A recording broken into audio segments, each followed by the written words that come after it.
Chapter 2 Demon vs. Hero Entrance to the Land of Waves. The group had managed to arrive at the Land of Waves and Naruto had a funny feeling as he looks around frantically. What the hell? He thought, I feel a strong chakra presence. When could I do that?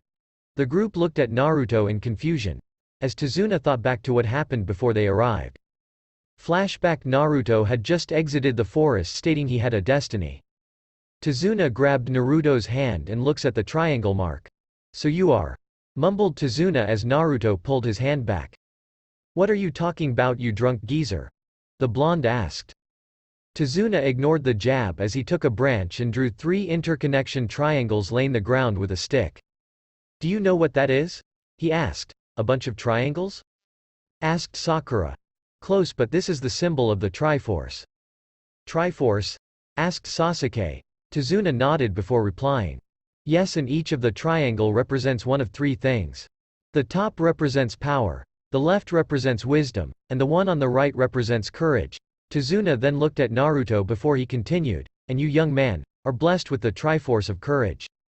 Everyone looked at Naruto dumbstruck, even Naruto was dumbstruck. But, Sakura started, he barely does anything right. If anyone deserves it, it should be Sasuke. Sasuke stared at Naruto then was in deep thought before speaking. Naruto, he said, getting the blonde's attention, after you painted the Hokage monument, how long did it take for Iruka-sensei to catch up to you? Naruto began thinking before answering. I think it was 40 minutes, not even the Anbu knew about it till I was done painting. While wearing your brightly colored jumpsuit, Sasuke replied as he went into deep thought before he nodded. Maybe you do deserve it, Naruto. That statement shocked Sakura and Naruto while Kakashi gave an eye smile. But why Sasuke? Asked Sakura. Think about it, he replied, if Naruto was able to pull that kind of stunt off, either he's good at infiltration or very skilled. Plus the fact he did it in broad daylight in bright clothing, he holds a lot of courage to pull it off. Kakashi nodded, agreeing to Sasuke's statement as the Uchiha continued. If anyone deserves that responsibility, it should be Naruto.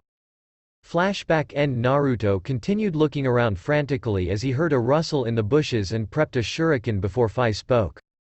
Not there, above. Naruto nodded as he threw his star-shaped weapon up into the trees.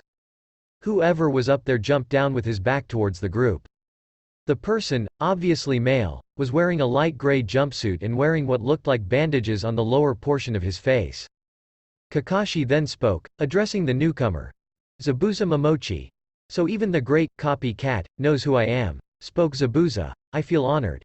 He then looked at the group. So, which one of you blew my cover? Naruto stepped forward. That would be me, Naruto Uzumaki. The blonde announced, Konoha's #1 unpredictable ninja. He then pulled out the master sword AMD, held it in a sloppy style, and newly appointed hero apparently. Everyone facepalmed seeing Naruto's style. Note to self, thought Kakashi, find someone to teach Naruto Kenjutsu. However, Zabuza's eyes widened at the sight of the sword. And no way. The master sword. He thought, how did he get it? Zabuza then noticed Naruto's hand and saw the triangle on his hand.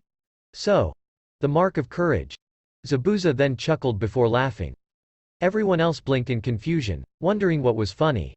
Apparently you still have a lot to learn, Blondie, spoke the demon of the mist. Come on. Zabuza the pulls out his massive sword and points it at Naruto. Show me your power, hero, if you are one. Naruto growled. Zabuza was mocking him. Naruto rushed at Zabuza and swung his sword at him with Zabuza blocking and pushing the blonde back. Naruto growled once more as he crossed his fingers together. Shadow Clone Jutsu. 20 Narutos then appeared, shocking Tazuna. But Kakashi and Zabuza narrowed their eyes, noticing only one Naruto held the master sword. So the shadow clones can copy the weapons, thought Kakashi, but the master sword can't be copied. Zabuza was having similar thoughts. This Gaki just made himself a huge target. Not only can he not hide himself from others in that jumpsuit, but he only has one sword on him. Naruto and his clone noticed as well. What the hell? Asked a clone. Boss, why do you get the sword? I don't know, said the real Naruto. There must be a reason why this happened. All the Narutos began arguing right there. Zabuza took the chance and attacked. Naruto called out Sasuke, look out. But it was too late and all the Narutos got attacked and all the clones poofed away leaving the real Naruto breathing heavily. What the hell? Thought Naruto. I swore my clones could have gotten copies of this sword. It was not your fault, spoke Phi into the blonde's mind. The sword was blessed by the goddess Hylia to ensure no copies were ever made. Damn it. Got any ideas to get an upper hand? As Naruto was talking to the spirit of the sword, Zabuza watched in deep thought. Gaki must be planning something, he thought. I may be testing the Gaki, but when this is over, the old man is mine. He then noticed Naruto standing up and points his sword at the sky. A glow surrounded the sword, then Naruto glared at Zabuza. Pump some chakra in, thought the blonde, then did what he planned before. Skyward slash. Naruto swung his sword and circle of what seems to be energy was coming to Zabuza. The nuke nin held his sword in a blocking position, but was in a major shock. When the energy beam landed on his sword, it broke in half. Everyone stood in shock. What happened? Naruto couldn't even believe it himself. I broke his sword, thought Naruto. How is that possible? Thought Kakashi. And no way, thought Zabuza. I know that the master's sword was powerful, but... Before he could finish his thought, 2 senbon needles went through his neck, shocking everyone as a masked person landed near Zabuza's body. I thank you for your assistance, hero, said the masked person, but I shall take Zabuza from here. He then collected Zabuza and his sword before flickering away. Everyone blinked at what transpired. Naruto then looked at the group and chuckled sheepishly. I can explain. About Zabuza's sword being sliced. Yeah, I know, not much of a fight, sorry, and don't worry. I'm not making Naruto op. Also sorry for not including that much Zelda references in this chapter, but I'll make sure more references will happen in the next chapter, so till then, Eorant out.